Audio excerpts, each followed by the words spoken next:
Hello everyone, good afternoon. This is Dr. Bijendra. Today I'm going to explain and analyze UPSC optional paper 2, that is the optional paper PSIR, Political Science and International Relations. So in the first half I discussed paper 1. In the second half I will discuss paper 2, which covers comparative politics, international relations, and India's foreign policy and India's relation with the world. Basically, this time question is very you cannot call it is a very difficult and it is a very easy. It was a mixed time, right? And it is a very direct question, and I'm happy that I teach political science and international relation as optional paper at Plutus IAS, and whatever I have taught, the questions are from the class notes. So let's see, there are 8 questions, and the first and 5th question carries 5 sub questions, right? So first and 5th questions are compulsory that everyone has to attempt. So let's come on question number first. So if you see the question paper, question 1, it has 5 questions, 1A, 1B, 1C, 1D, 1E, right? And each question you have to write in 150 words. So when you go in to the appear for the mains, you have to be very narrow, you have to be very precise, very effective. Your articulation should be very precise and effective rather than showing your scholarship, right? So let's see, the first question is about political economy approach of comparative analysis of politics. So here the question is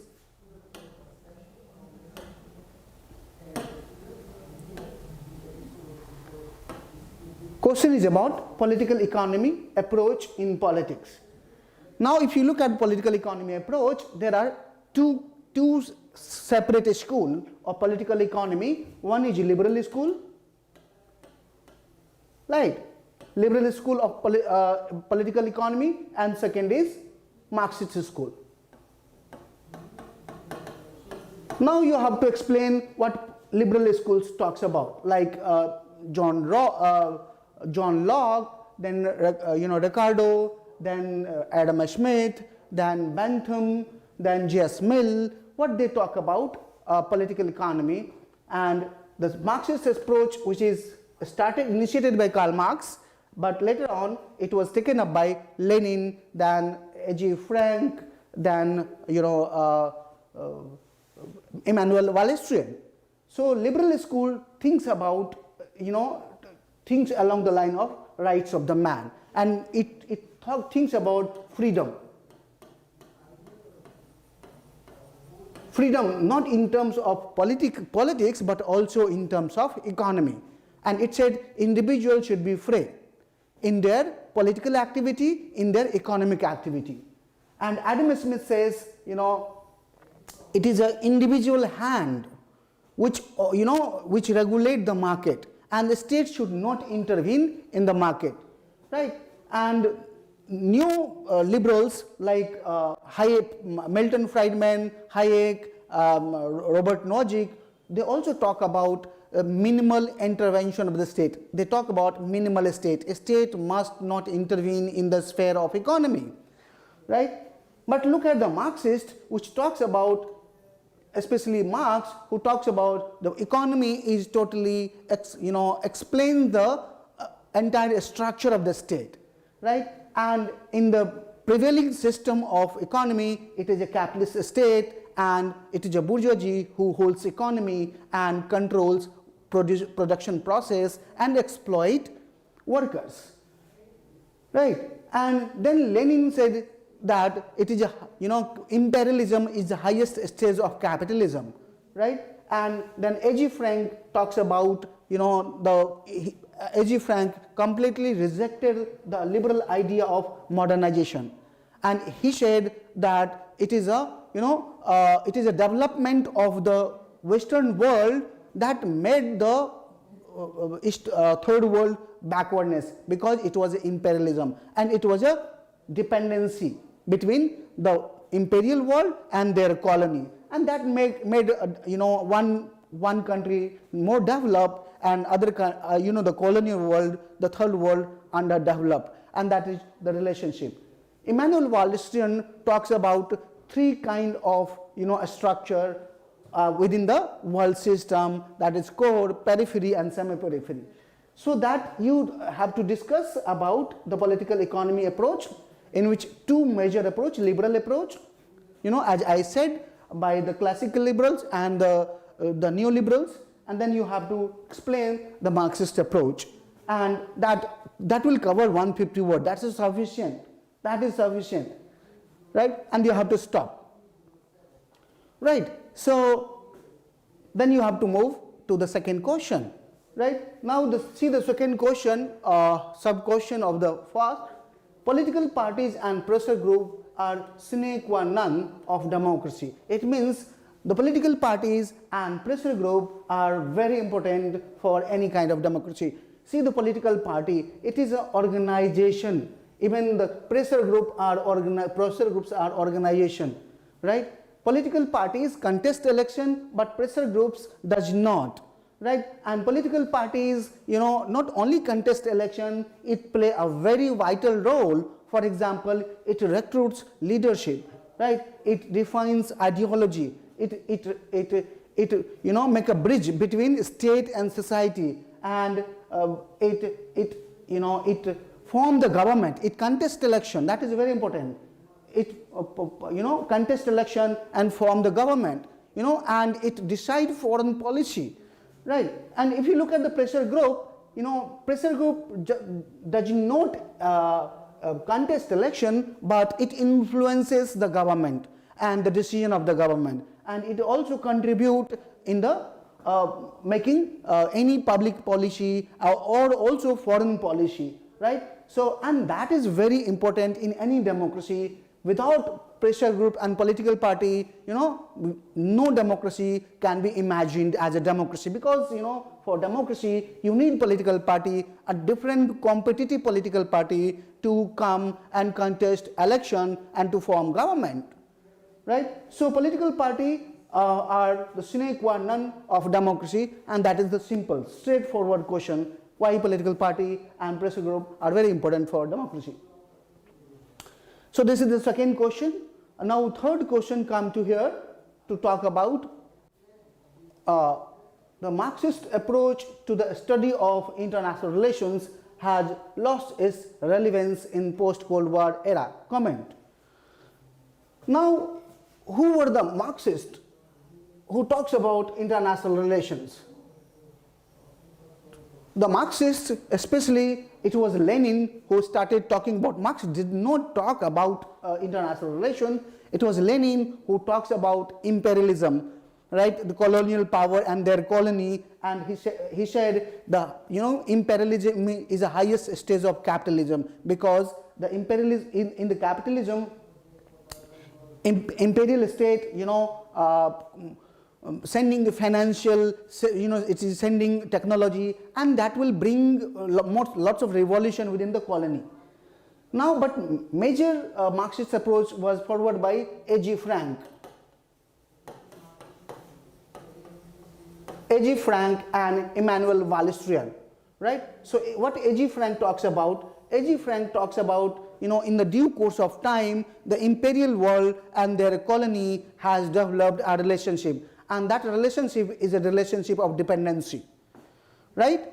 So the colonial world exploited their colonies, and in this way colonies remain backward, and the international the developed world become developed, right? And if you see the class relationship, that class relationship is relevant not only in developed country but also in developing country. And Marxist thinks, that the condition of workers are everywhere same, right? But it was not the case. The class consciousness or class relationship in Europe was different rather than in India or on the other third world countries, right? So now Immanuel Wallerstein also talks about, he said that in 16th century a world system has developed. In that world system there was a core, and there was a periphery or metropolitan, right? Periphery. So core was the most industrial country like US, UK, and periphery was their colony, right, and the less developed world. And they developed a relationship between these two, and the third was semi-periphery.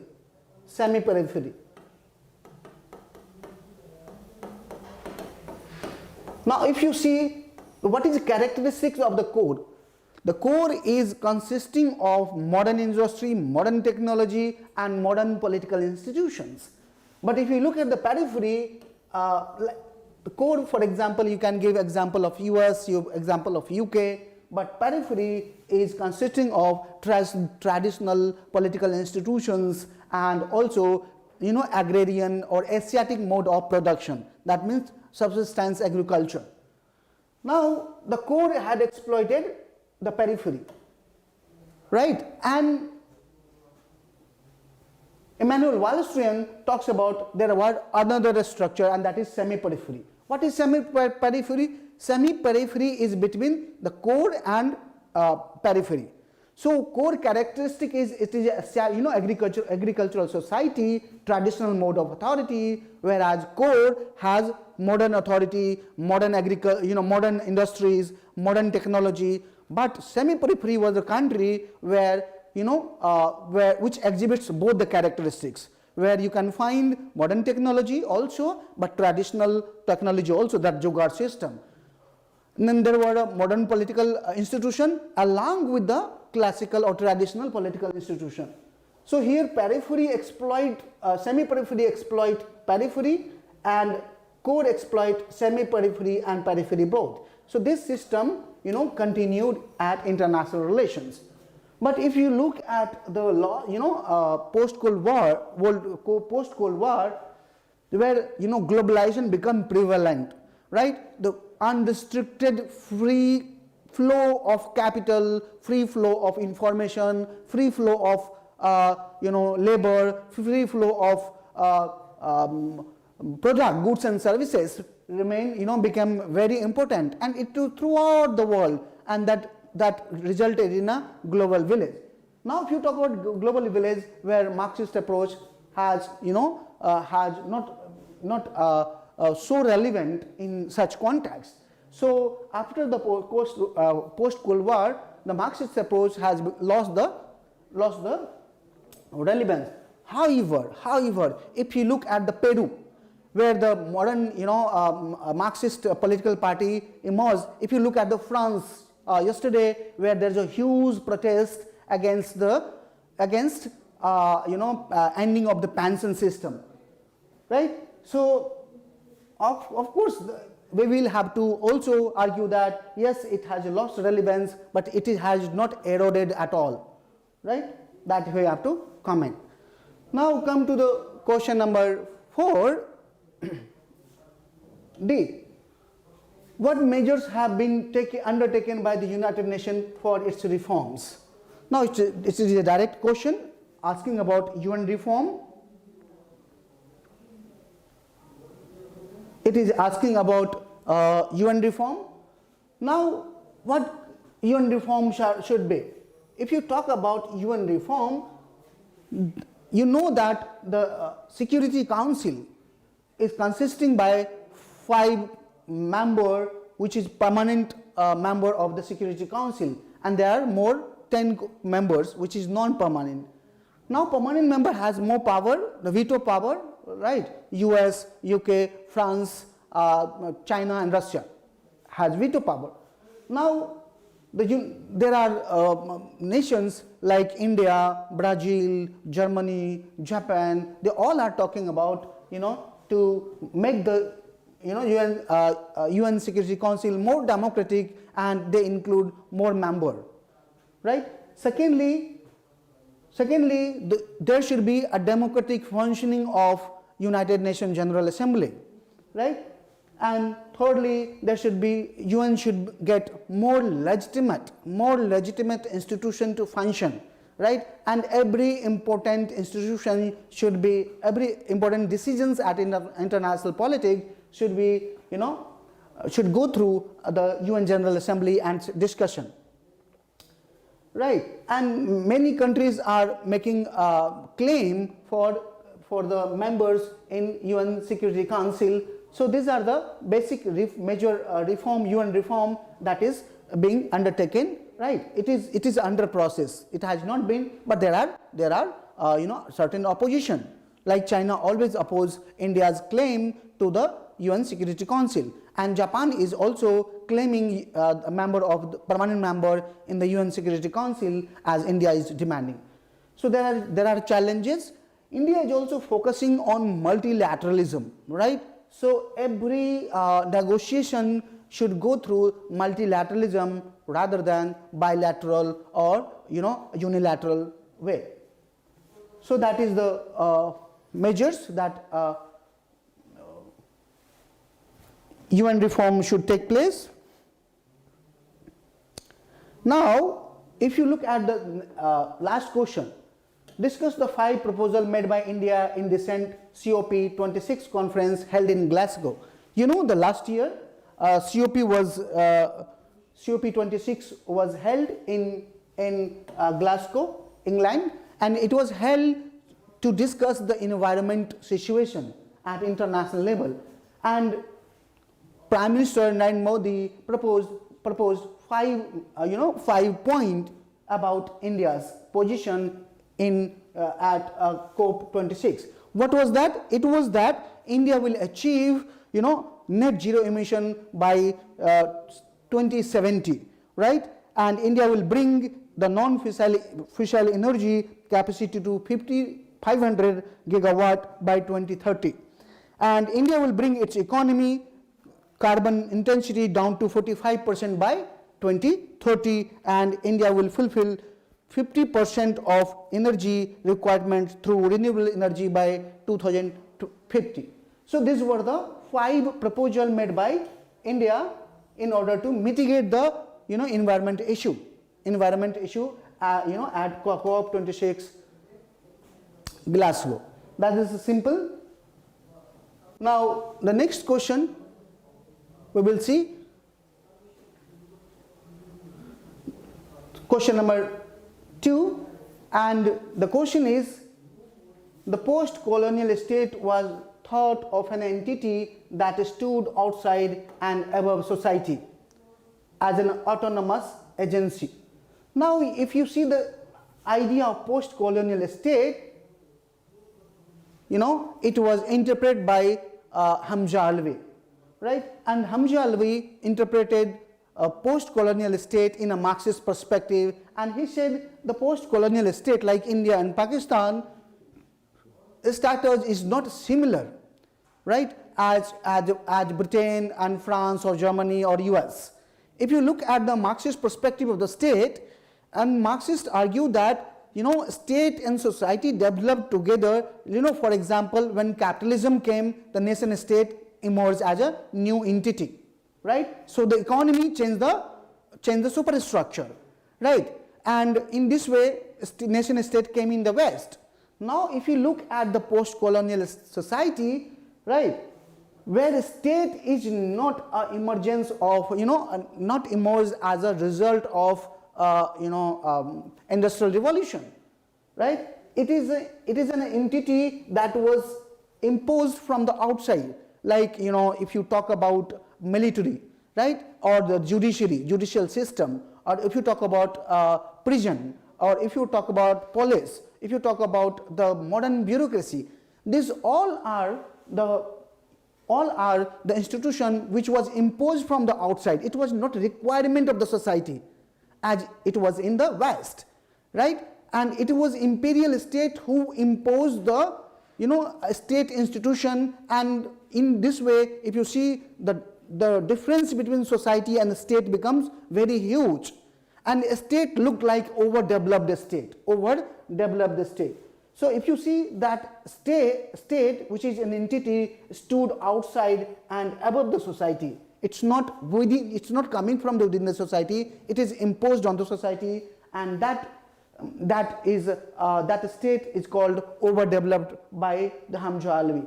Now Hamza Alvi talks about the state which is in the post-colonial society is autonomous agency. Why it is an autonomous agency? You know, if you look at the Western society, where state is held by the capitalist, as Marxist argues, but here state is not only held, captured by the bourgeoisie. It is, held by three groups.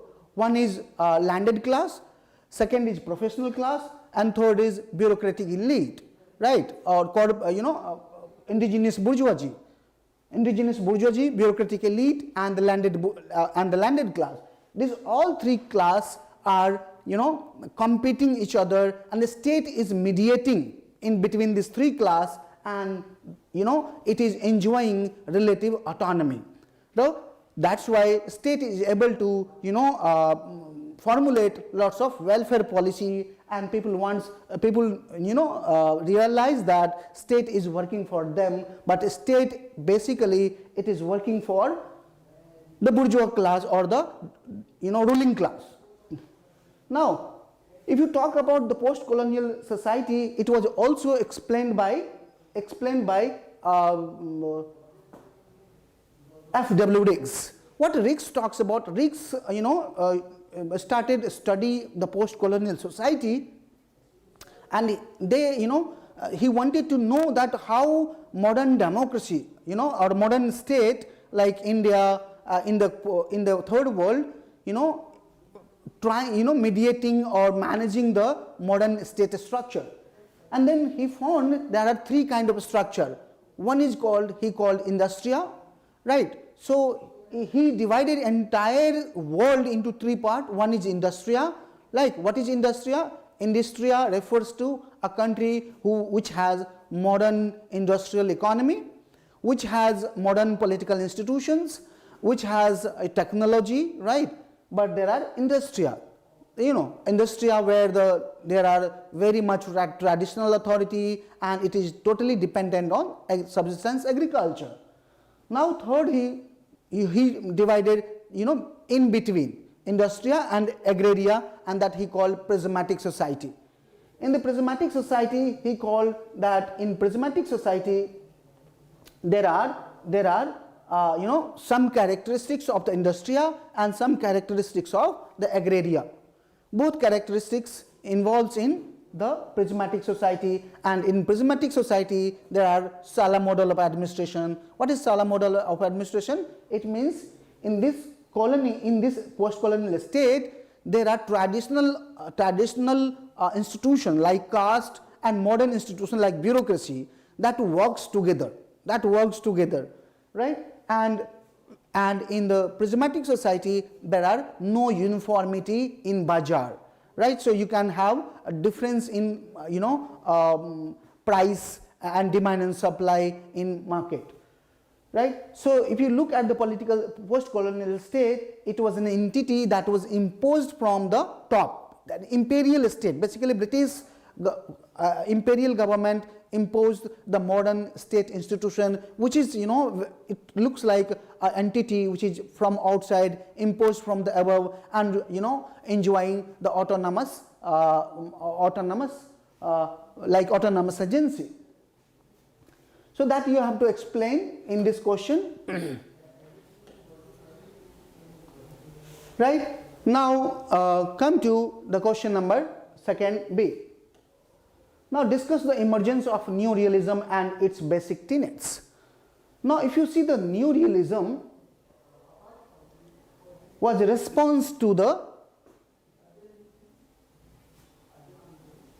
liberalism. What was the liberalism? Why it was a response to the liberalism? There was a debate between realism and liberalism. Realism talking about power. Politics is nothing but a struggle for power, and the roots of that politics, lies in the human nature.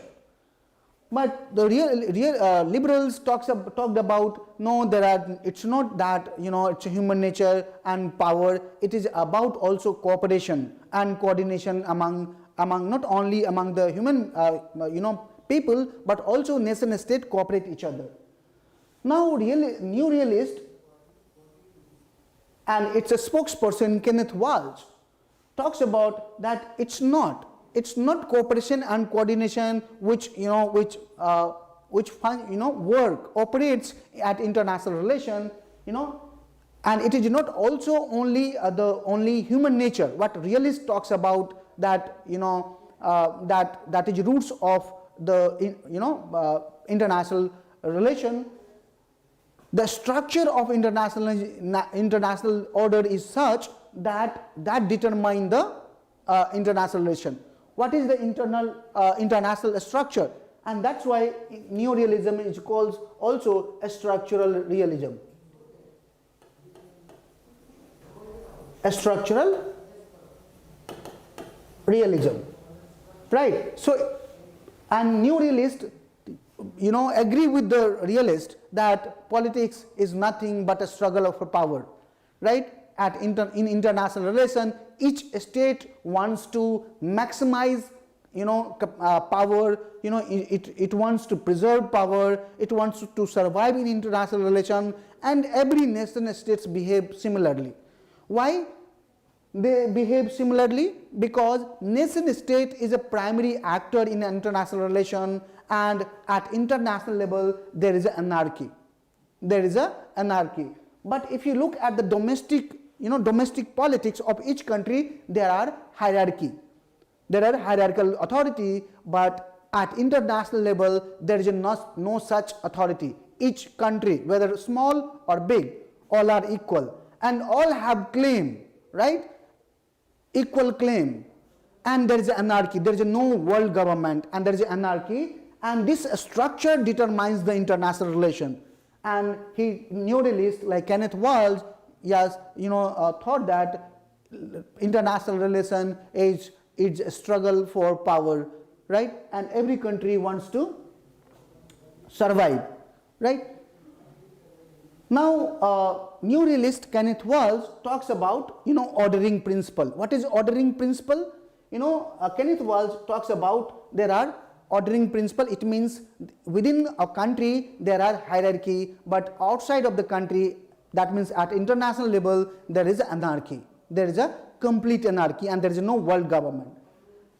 Secondly, within domestic affairs, state has authority, but at international level there is no authority, right, to govern the behavior of the nation state, right? And in this way, you cannot ensure peace and stability. How can you ensure peace and stability? You can ensure peace and stability through balance of power. You can arms race.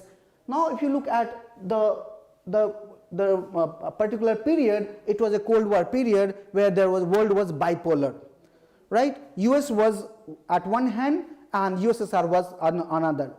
And Kenneth Walsh said that the bipolar world is a most stable world. Why it is so? Because both the power understand each other's capacity, and they will not go for war, and that's why it is a stable world, right? So these are the basic tenets of neorealism, right? It is also called a structural realism, right? But the structural realism was criticized by Marxists also criticized, Robert Cox also criticized structural realism, and it said there are few dominant view. It is not a view of the third world. It is not a view of Africa. It is a view of particularly US view of international relation, right? So that is you have to write. You should have written it, I hope. Now come to the C. Here, what is complex interdependence? Discuss the role of transnational actors in the international system. If you look at, earlier I was talking about new realism. After new realist critique to the liberals, there was another set of scholars that emerged, and that they were called themselves neoliberals, right? And neoliberals talked about the interdependence between different institutions, right? Like Robert Cohen and Joseph Nye talks about what is complex interdependence, and they talked about after the World War II, the world has evolved interdependently, right? Each country are interdependent in terms of economy, in terms of science and technology exchange, in terms of people to people migration, in terms of labor migration, in terms of capital investment exchange, right? In terms of infrastructure, in terms of disinvestment or investment. So entire world has become complex interdependence, and that he called complex interdependence, right? And the peculiar example is EU. If you look at European Union, is a peculiar example of complex interdependence. There you have European Parliament, you have European currency, you have European lots of science and technology, union, lots of union it has, and it is a very much complex interdependent, right? And in the complex interdependent, it is not that complex interdependence is a a very older new one. It is a older, but earlier state leaders were taking decisions in various matter of international politics, but it is not now state leaders are important, but it is transnational actors like Amazon is a very important, because Amazon is working in India, Amazon is working in US, Amazon is working in Latin America, Amazon is like Amazon, Walmart, many things, right? So the transnational actors has become very important, and the entire world has become interdependent in terms of economy, basically the goods and services, right? The interstate has become dependent on each other on various things, right? So now these transnational actors play a very important role, and that's why the current in current scenario, state cannot go for war. Why it is cannot go for war? Because our military, our security issues has, our power demonstration issues have become less important, and our economic issue has become more important. Human rights issues has become more important. Exchange of different kinds, science and technology exchange, culture, technology, then economy, goods and services, capital, right, information, lots of things, interchange has become very important, and now the world has become very much complex, interdependent, what Joseph Nye called complex interdependence. And in that complex interdependence, the role of TNC, transnational actor, it is also called MNC, multinational companies, you must have heard, or TNC, transnational companies, they are the transnational actors, right? Like Amazon, like Walmart, like many companies, right? Like Coca-Cola, like Pepsi, all are transnational actor. The mobile phone you are using, MI, it's transnational, right? Now the Dell laptop that one is using, right? So in entire world has become interdependent in terms of economy, right? So now the world cannot go war, for full-fledged war, right? Because our importance has not military, but our importance is progression, right? Economic development, right? And that is the second C question that you have to treat like this. Now, if you look at the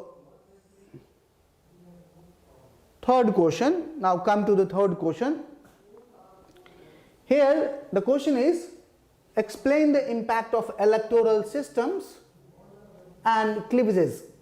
Here it should use the social cleavages, but it has not used the word. It is a commonly understood.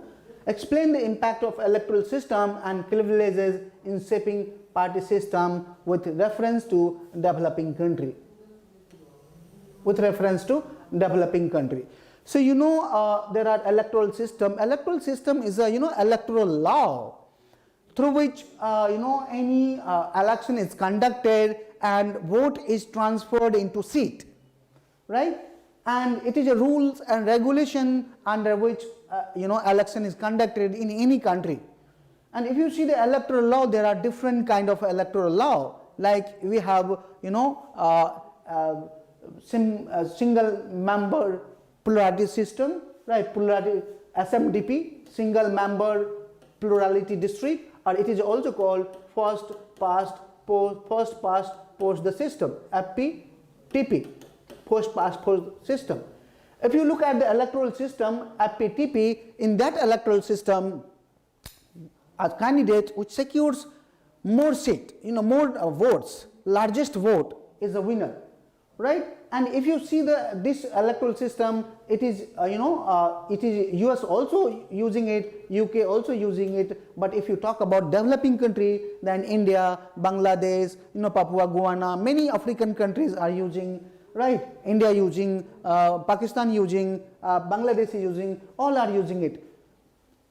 And if you look at the Western world, because we are doing comparative politics, if you look at the Western world, SMDP led to the two-party system, right? The two major dominant party system, whether it is US or UK, but in developing country, this electoral system has fostered multi-party system, right? Whether it is India, whether it is Bangladesh.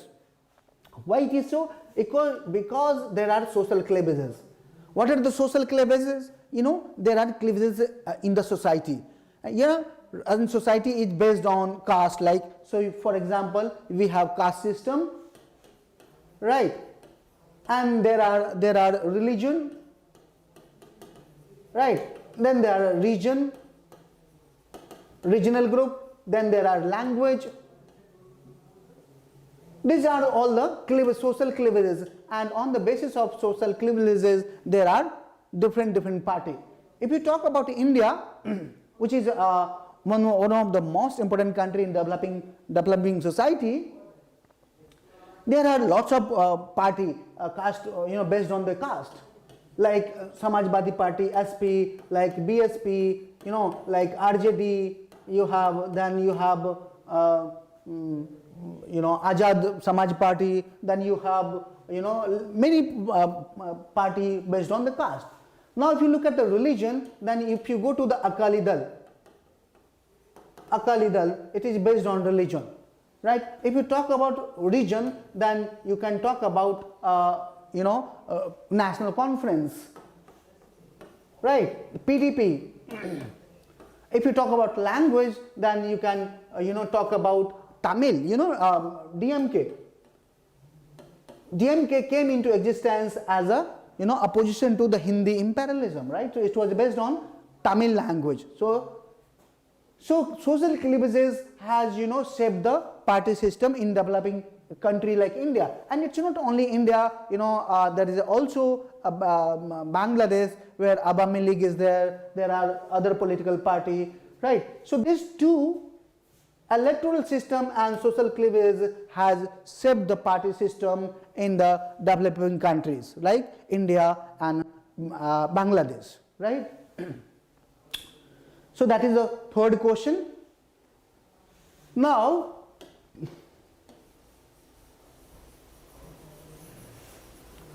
look at the next question, third B, which asks what is globalization? What is globalization? It is a simple question. Globalization is a unrestricted flow of trade, unrestricted flow of culture, unrestricted flow of information, capital, labor, right, throughout the world. Now, if you look at the where we are, we are using, I am in India, but using my mobile phone. I'm in India, I'm using Dell, American product. I'm in India, but using, one American product, one something from other country. Now, see, the entire world has interconnected, right? And the entire world has become very, very narrowed down, right? And the boundary has now become so relevant, in international relation or in the world. Now, why is there any intense debate about globalization and its consequences?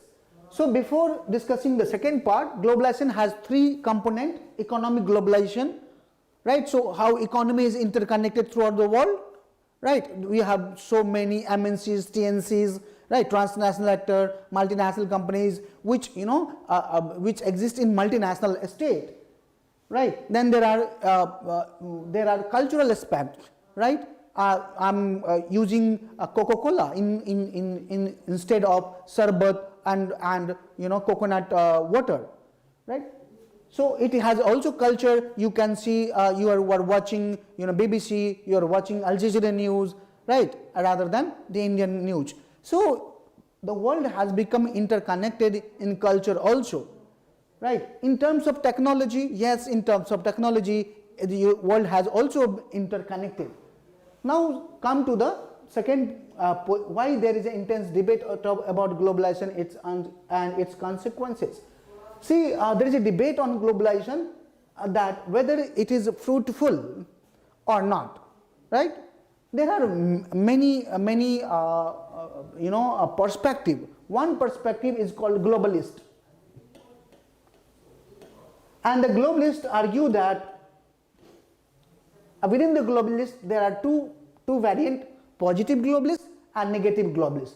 So globalists has argued that the world has becoming interconnected and now there is a fruits of development and that reaching to everyone because there is a growth, right? There is a growth and that growth is trickled down.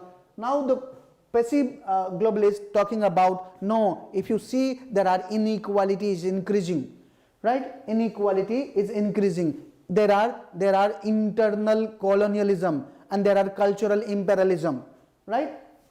So that is a criticism. Second is internationalist, and that internationalist talks about that the international the globalization has changing the entire structure of the society, right, in every part of the world, and it is not a state who needs globalization, it is also globalization who needs a state, right? And third was a skepticism, and that talk see the globalization with very skeptical eyes, right? And they criticize globalization because globalization has created huge inequality in the world. So we know the first world as a US, UK, second world was the elsewhere, the earlier USSR and Soviet and the socialist country, and third world is the colonial, post-colonial society. But if you see the fourth world, there is a concept of fourth world. In every country, whether it is London or whether it is New York or whether it is Delhi, you can find a poor who are living on the pavement everywhere, right? So the modern globalization has not only created wealth, but it has created a new kind of society, a new kind of world, and that world is consisting by very poor, vulnerable people everywhere, whether it is London, whether it is New York, whether it is Delhi, or whether it is Bombay, right? And that has created by the globalization. The globalization has created a divide between haves or haves not, right? And it has also created cultural imperialism, and that's why there is a major debate between different perspective of globalization, right? So that is the sufficient. You have to write in 200 word. Now, if you look at the third question, see, now it talks about critically examine the decline of United States of America as a hegemon and its implication for the changing international political order. Now here it is asking critically examine. You must it's very important to know what is the question. Decline of USA. If you look at the world politics from 1990, right, after the Cold War, US emerged as a hegemon power. No country were able to challenge US. right? In terms of economy, in terms of military, in terms of technology and all, right? But after 2000, especially 2001, America has started declining and the China has started emerging, right? Why United States has declining? Because its economy has become not so poor, but it's declined. Economy has declined. Its influence on the other part of the world has declined, and it has declined. But yet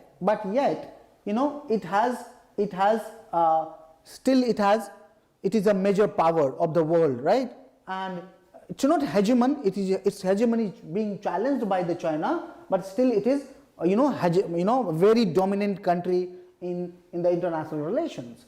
What are the implications of the decline of USA? USA is trying to make a defense pact, like US has made Quad, QUAD. You must be knowing QUAD, right? And USA has made AUKUS, right?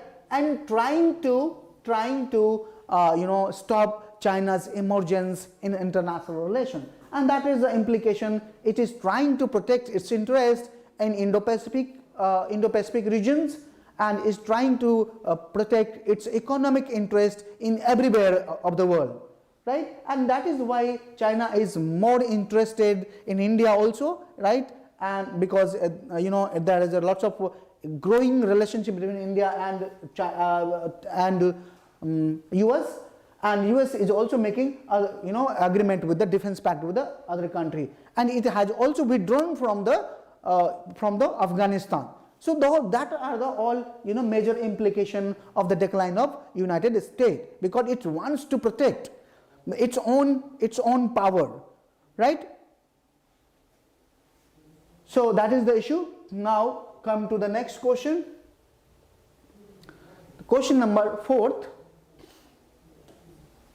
The modernization theory thesis asserts that affluence breeds a stable democracy. How do you explain the success of India being the world's largest democracy as an exceptional case? Now, if you look at the modernization thesis was given by W.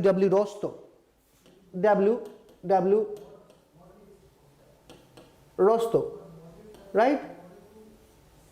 And he said that every country has to go through a process. And what is that process? That is process of modernization, right? And he had given 5-stage theory of process, for example, national unification, then takeoff, then first precondition of takeoff, then maturity, high production, then maturity.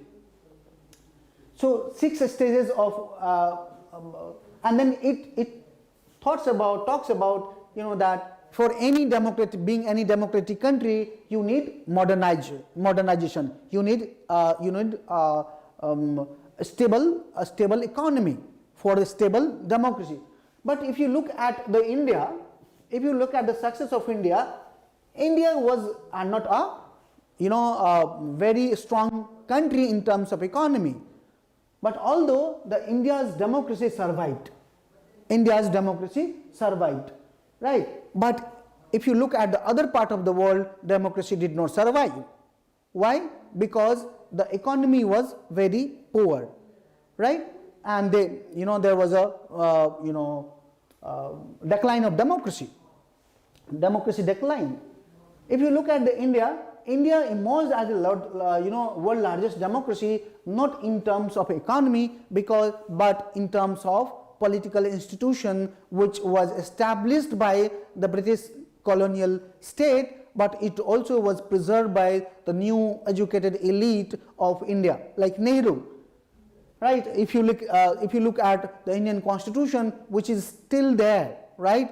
And the Constitution was written in such a way that, right, it is a visionary constitution. But if you look at the other part of the world, several times constitution was framed, and then it was thrown out, then again it was framed, right? So India as the largest democracy was based on the basis of strong institutional position, and also it was based on the elite, modern elite educated class who established democracy, right? And they maintained democracy, they preserved it throughout the time. What are the institutions? For example, election commission, like for example, judiciary, that protected the Indian democracy. On the other hand, India also started modernizing its own economy, right? Its economy, its technology, right? So India has also started modern, invested lots in IIT, IIM, lots of dam, right?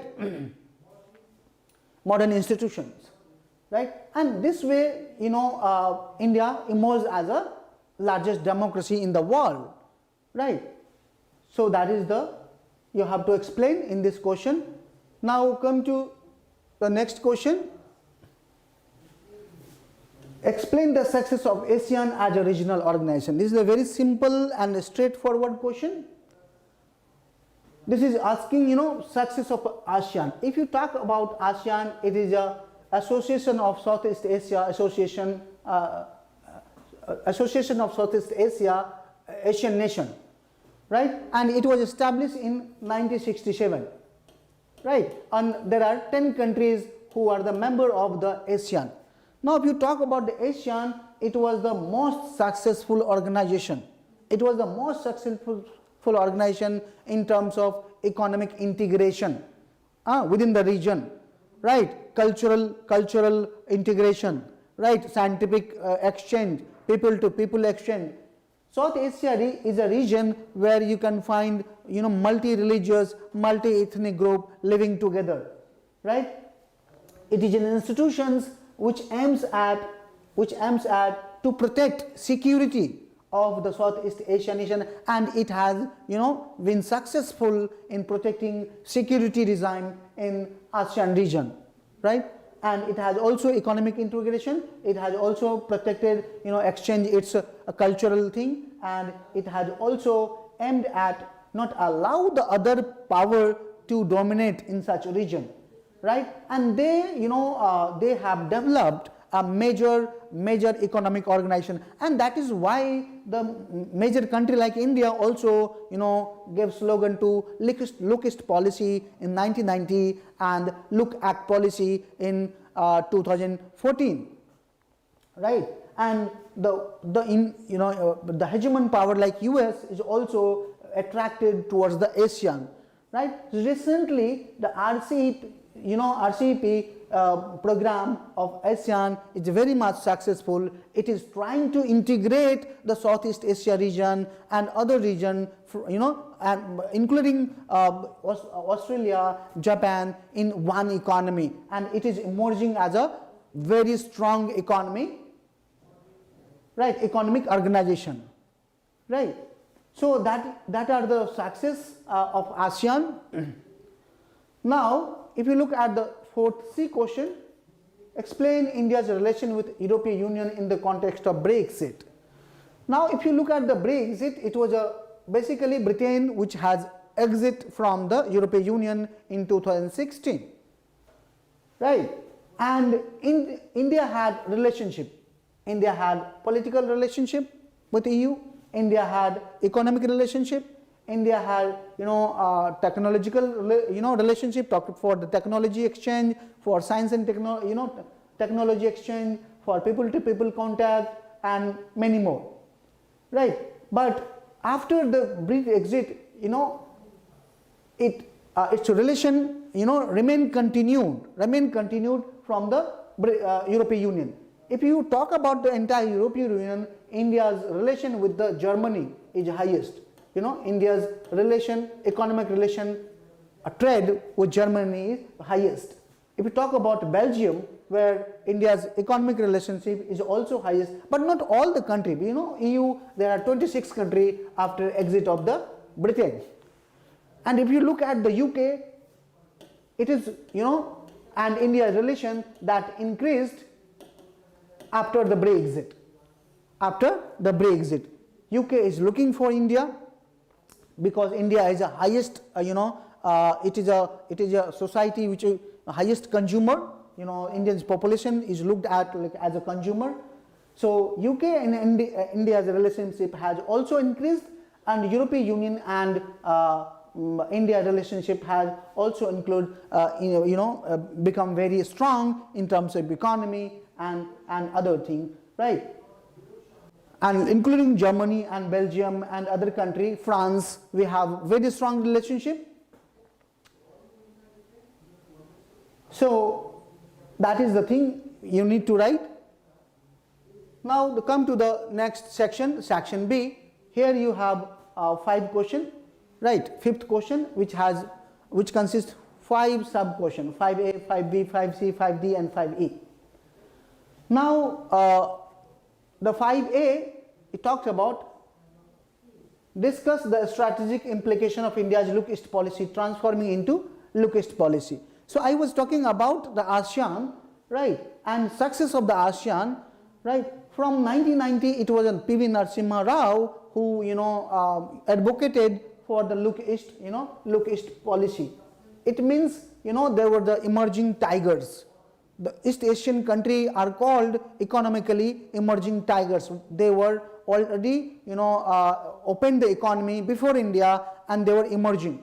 Similarly, now then when India opened its economy, and then P.V. Narasimha Rao gave a call to the Look East policy, right? It means India wanted to increase its relationship, economic relationship basically, with the Southeast Asian nations, right? But in 2014, if you look at the Prime Minister Narendra Modi, gave call to the Act East policy. Why he gave Act East policy? Because our relationship with ASEAN countries were not so strong as it was expected in 1990, right? So the Prime Minister Narendra Modi gave a call to the Act East policy. It means now we have it is a time to act, right, to increase relationship. It is maybe a security relationship between India and ASEAN. Then whether it is an economic relation between India and ASEAN, whether it is a strategic relation between India and ASEAN, whether it is a military relationship between India and ASEAN, whether it is a exchange of science, technology, culture, innovations, etc., and labor, right? So there were strategic. What are the strategic implications?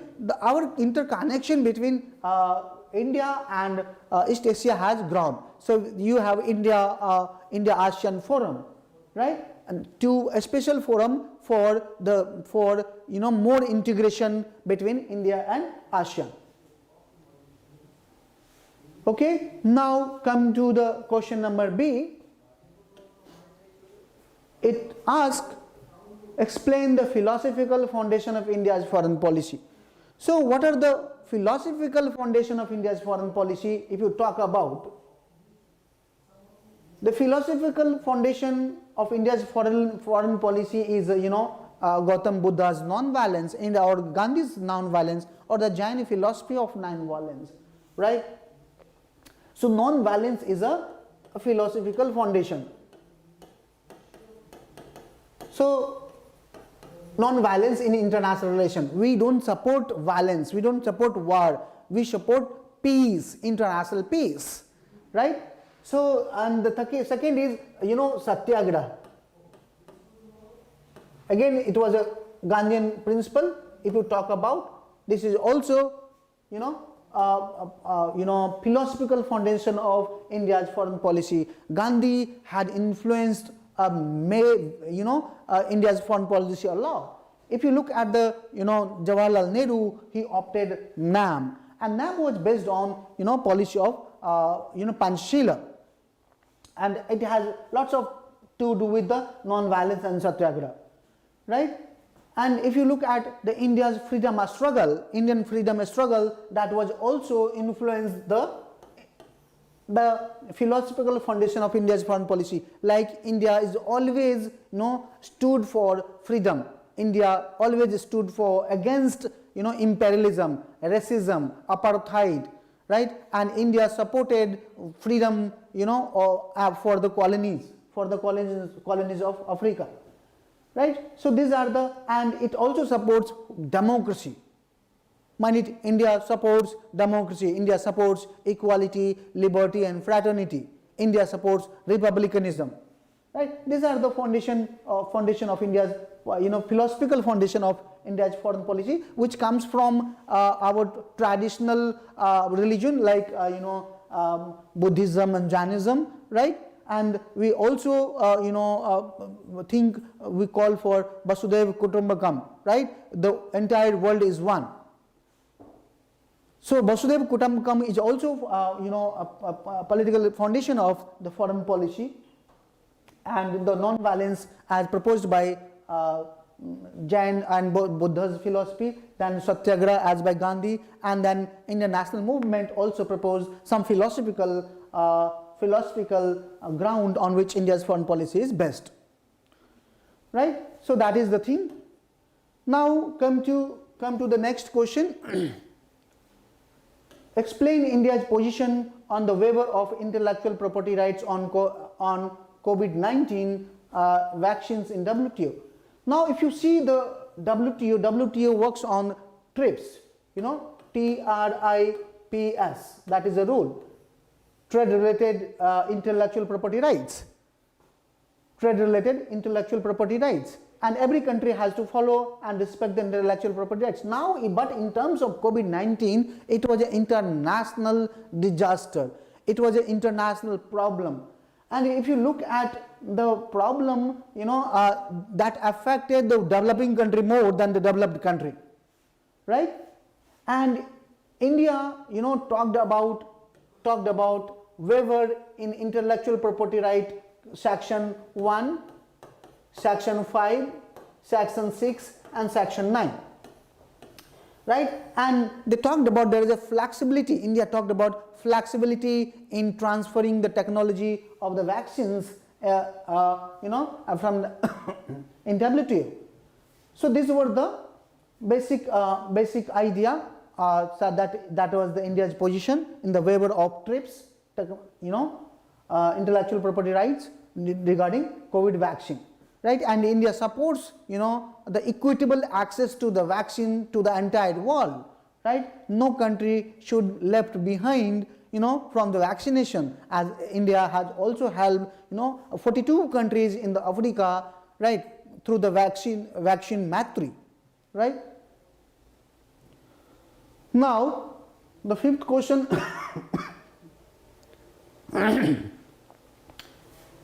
D. Write about growing significance of Quad. Now if you see the Quad is a multilateral organization. It was not a defense organization. It is so sorry. It is formed by US, India, Japan and Australia. It was formed in 2007, but in 2017 the significance of Quad has increased. Why? Because the growing emergence of China. Now China is emerging, and it is claiming on 9-dash land. It is claiming on on different territory. Like if you look at the Indian territory, they have claim on several territory of India. China is also claiming on Vietnam. China is also claiming on other part of the sea, right? So the Quad has become very important to check the China, right? To the China's influence in South China Sea and also the East Pacific region, right? And that is the growing influence or significance of the Quad. Now if you look at the AUKUS, that has recently formed by the US, Australia and UK, it has added, the significance of the Quad, because the AUKUS is a defense treaty, defense pact, a defense organization, right? That is the thing. Now, if you look at the next question, how does the recent takeover of Afghanistan by Taliban impact India's strategic interest? Look at the question, this is a question from the current affairs, and if you look at the current takeover of Afghanistan by Taliban, it was tragic, right? The way Taliban has, took over the Afghanistan, it was surprise not for the Afghani people, for the entire world, right? A country, a military who was trained by the US Army 20 years, now they have been overtook by Taliban within a week, right? It was not expected anyway. But now talks about India's strategic interest. India was totally involved in development process of Afghanistan, right? More than $3 billion dollar was involved. India was putting railway line. India was made the infrastructure like roads. India was working with communication project, and it had several projects in there, and that already that totally vanished.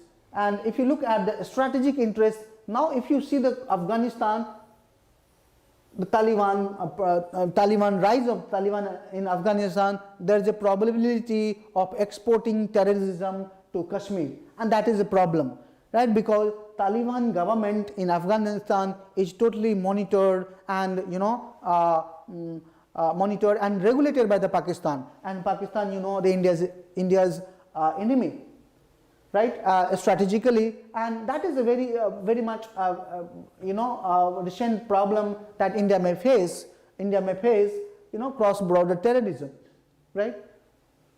So that is a strategic interest, and apart from this, there are many economic impact, right? That India has lost all its economic development project to the Taliban, right? And but yet we have not disrupt the strategic or relation between India and Taliban, right? Now come to the next question. Sixth, and the question is, non-alignment was little more than a rational strategy on part of materially weak India to maximize its interest with bipolar distribution of global power. Comment. Now you all know the NAM, non-alignment movement, initiated by not only India. India was one of the leaders. It was initiated by developing countries like Indonesia, like Egypt. They were and this country initiated non-alignment movement as a strategy to oppose the bipolar world. During in the post WW2, the world was divided into two parts, right? One part was headed by the US, and other part was headed by the USSR, and both were very competitive, not in economy and politics, but also ideologically, right? In such a situation, what was the options for the third world? The third world in Bandung Conference 1955, they decided that they should be united against the imperial power, because they were recently received freedom from colonial power, and they did not want to again indulge in the new kind of imperialism, right? So they started non-alignment movement, and what was the principle on which NAM was based? It was Panchsheel, right? So no mutual aggression, no intervention in domestic affair, we all are equal, nation state, right? And principle of peaceful coexistence. These all were the principle on which NAM was based. What was the objective of the NAM? NAM's objective was to define international relation in a third way. So there was a one power, that was the a capitalist power, right? Another was socialist power, and there was a Cold War. In such a situation, the NAM tried to make an equidistance between from the both the politics, and they they tried to not indulge in the power block politics, right, and influence the international politics in a third way. So it was like a strategy to influence the international politics. What was the objective? Objective was international peace. Objective was to object or to resist all kinds of domination, right, and to promote freedom to the colonies, right, in Africa or everywhere, to resist racism, to resist colonialism, to resist anti-apartheid, etc. That was the strategy of the non-alignment movement, and it was not a rational strategy to get a material gain. If you look at the India or other country during the NAM, neither till India did not tilted towards the USSR. Both country supported, but at both the time India was seen as a as a very in a suspicious eyes, right? So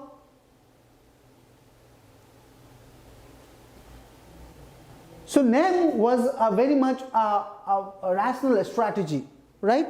Rational strategy, and at that time India was totally weak in terms of economy, right? So that you need to write all the objective and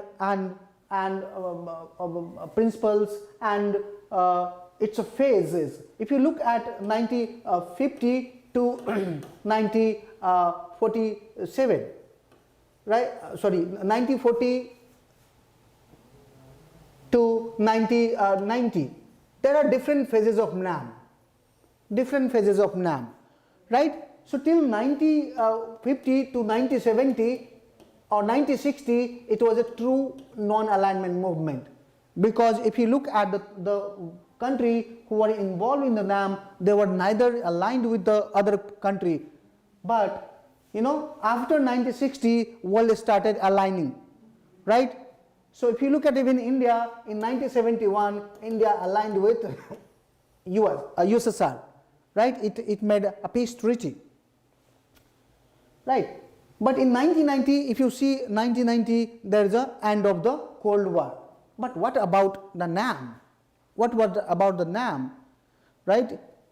Was NAM relevance became very null and void, or is it that there is a persistence, relevance, or significance of NAM? If you look at in global power order, NAM still has lots of existence because the power manipulation has not gone yet, right? So there are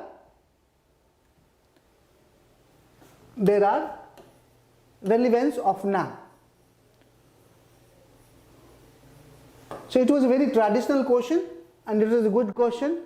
I hope you have done it. Now come to the question number 6b, which talks about examine the geostrategic points of contention in the bilateral relationship between India and China. You all know that India and China remain very much, very much, what I say, there are different scholars that argue that India China can never be a friend, If you look at 1962, when China and India war took place, and it was only 1988 when the Prime Minister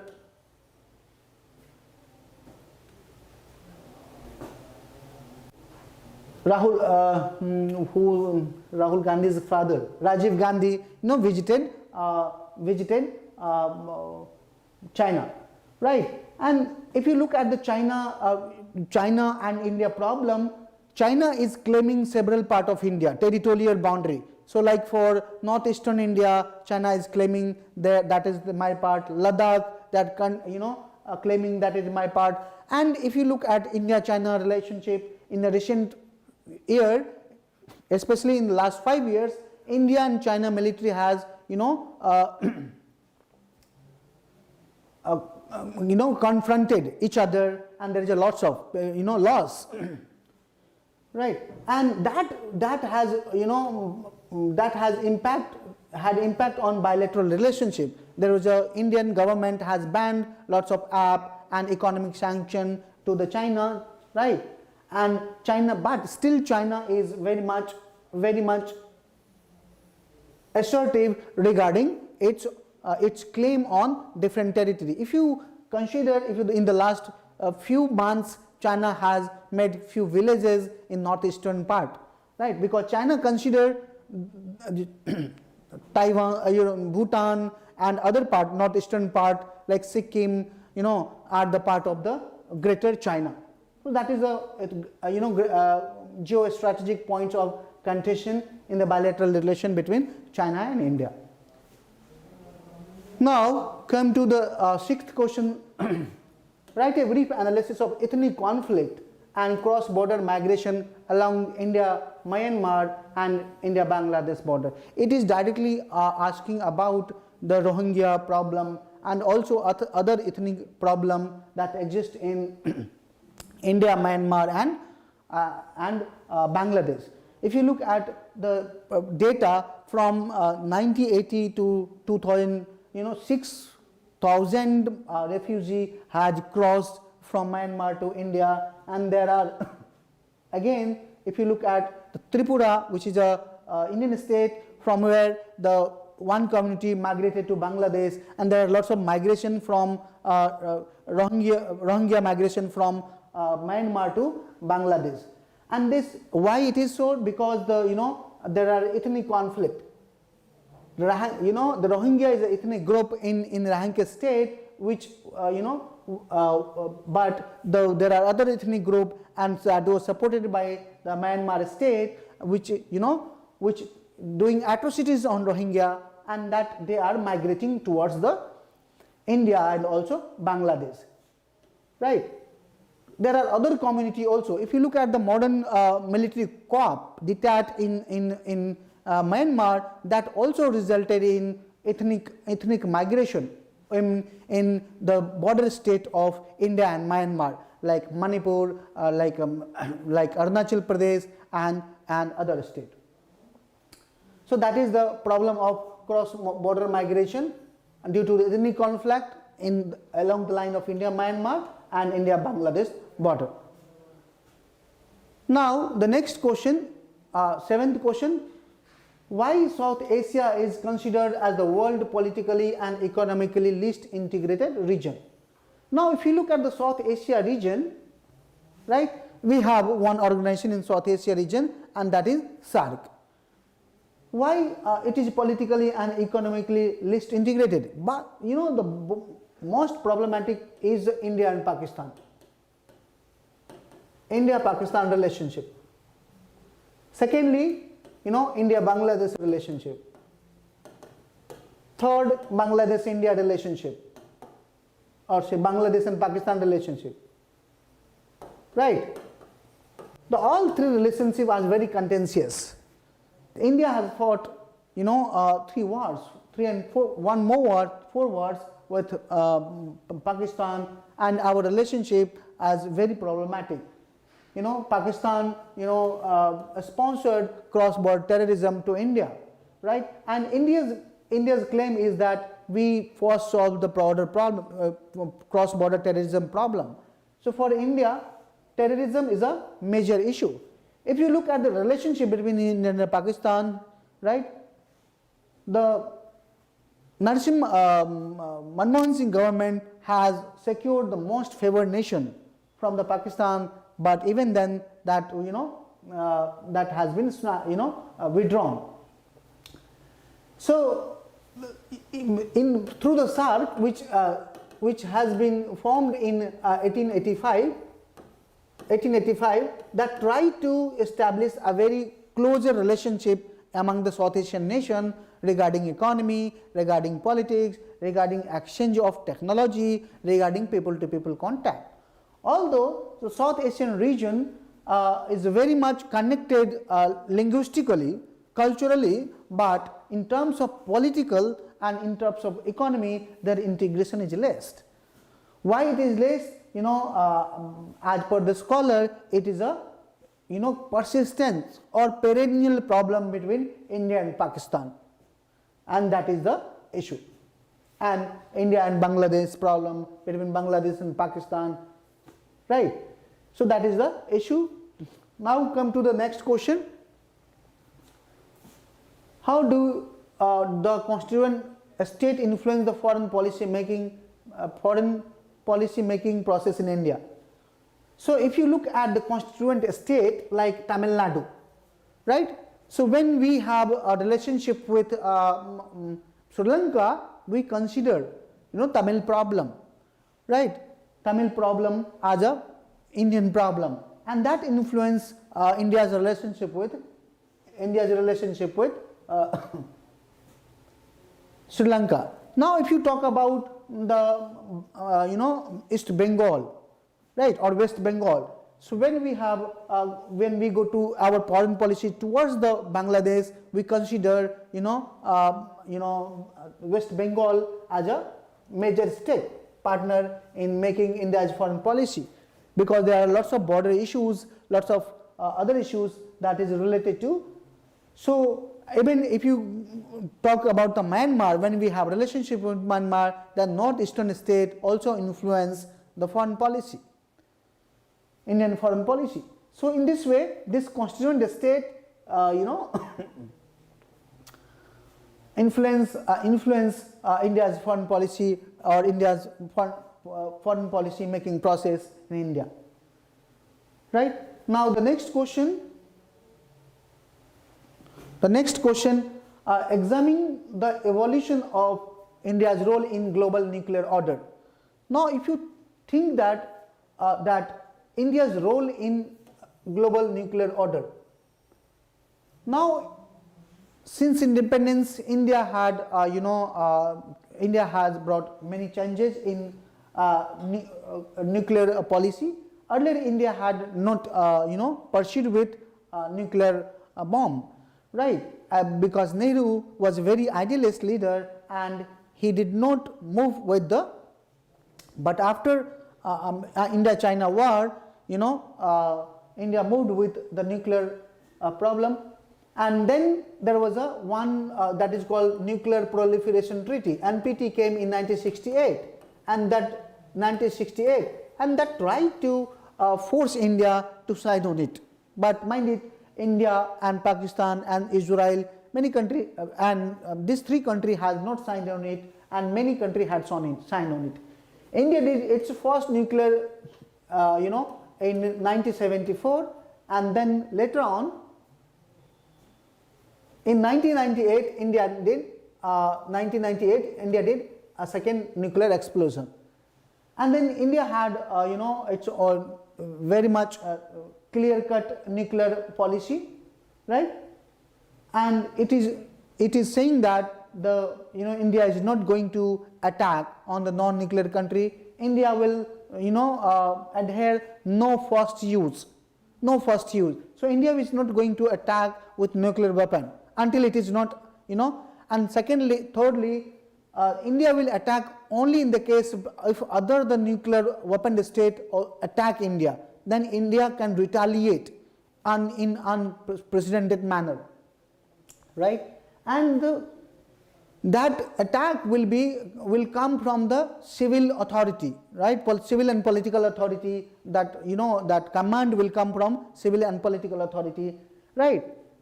So that is the India's role, and India is trying to tell the world that you just unarmed yourself, right? With the nuclear weapon, India is ready to unarm, right? Now come to the last question. Relation between India and Russia are rooted in history, mutual trust and mutually beneficial cooperation discussed. If you look at India and Russia relationship, from 2014 to till now, it is 19 times when the Indian PM and the Russian president met. And then you can see that the intensity of India's Russia relationship.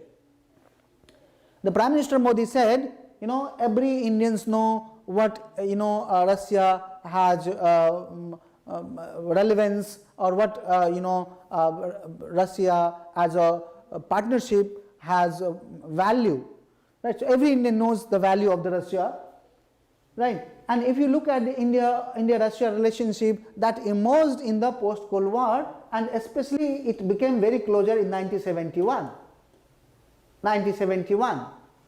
right? And India and Russia signed on peace treaty, and there was a lots of exchange in economy, exchange in technology, exchange in armed weapon, exchange in people to people contact. Indian movie are very much popular, in Russia. If you look at the current situation, India is India and Russia has assumed 2+2 dialogue, right?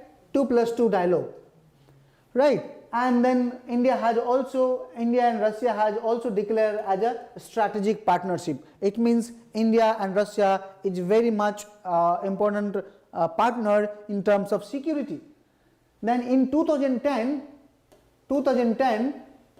the Maitri Mahadevia, when came to India, they declared India and Russia as a special strategic partnership, right? They declared, and India is a very special strategic partner for Russia. But however, if you look at the India and Russia relationship, which is rooted in history, mutual trust and mutual cooperation between India and Russia, but since 2010 things are changing, right? Or it is 2005 it is changing, when India and US had started calm closure. Although Russia has helped India a lot in terms of defense. For example, there are BrahMos missile, that was developed by India and Russia together. There are Sukhoi, there are lots of arms that was supported by Russia. And here S-400 is being provided. 400 is being provided by Russia, and India is going to buy, but America is going to resist it. And if you look at the India and Pakistan relationship in modern time, it has become much closer, and Russia and China relation has come very much closer, and both the Russia and China is very much enemy to India, right? It's kind of enemy to India. So here India's strategic relations importance has become very critical, and India has to relook its relationship with Russia and US, right? So but even the fact that India and Russia relationship is very much strong, right? And what C. Raja Mohan said, that Russia always looked at India with hard realism. So India also look at Russia with a hard realism, right? And that is the statement made by C. Raja Mohan. Now the next question is, discuss the sustainable development goals as set by the United Nations. In 2000, UN has set up the Millennium Development Goal, and there was an 8th goal. And one of the most targeted goal, most ambitious goal, is to eradicate poverty. And it was ambition that the world will reduce poverty by by 50% by 2015. But if you look at, the world did not achieve the Millennium Development Goal, and consequently the United Nations has set up the Sustainable Development Goal. There are 17 Sustainable Development Goal. So here again poverty, hunger, eradication of hunger, removal of poverty, empowerment, health, environment, all are the important issues there is in the Sustainable Development Goal as set by the United Nations. And it is to look how the world is moving towards the Sustainable Development Goal, right, as set up by the United Nations, and we have to achieve the Sustainable Development Goal by 2030, and that is the time period, right. Now come to the next question, which is the last question: identify drivers of India's new interest in Africa. Why India is more interested in Africa, right? It is said that the next few decades belongs to the Africa, right? Because Africa is going to grow in an unprecedented manner in economy, particularly. If you look at the Prime Minister 10-point program, right, which is basis of India's Africa relationship or the South-South cooperation. Why India is interested in Africa? Because in Africa is growing very much, and India is interested to help Africa, right, in a various manner, in economy, in infrastructure, in knowledge economy, right, in technology, and so on and so forth, in medical, right. And during COVID, if you look at, India has sent there are 189 projects that is working in 42 African countries, right? 89 project in 42 countries, and they are doing well, right? If you look at the COVID-19 situation, India had sent millions of vaccines, right, as a vaccine mastery to the African countries, and both are coming together to help each other, because India and Africa both have same experience of colonialism, right, and it has a history, right, and there are lots of Indian people that live in various African countries, right, and they are very inspiring or driving force for India's new economic interest, right, and that Indians are doing well, right. So these are the issue that you should write in the last question. Now that is the, if you have any doubt, if you want to ask any particular thing, you can ask, otherwise I'll stop here, right. Thank you.